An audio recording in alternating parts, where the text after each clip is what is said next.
Hello, everybody! It's me, Gru! But you already knew that. And I've got some tips to help you get through this challenging time. First, practice physical distancing. I'm sorry, I did not see you there.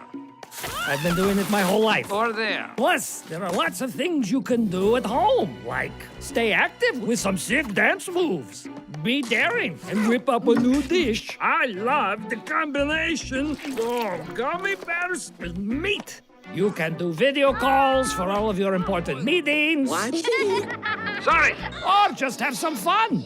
Okay, not that much fun. Now, this does not come naturally to me, but try to be kind to each other. This is a tough time for everyone. So, that's it.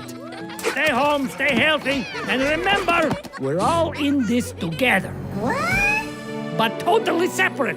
You know what I mean. Yay!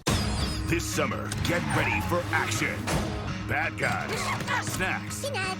more bad guys, tiny whiteys, explosions, jet bikes, nuns, nunchucks, autos braces, chest hair, yoga, pilots, a pet rock, Tupperware, kung fu. Get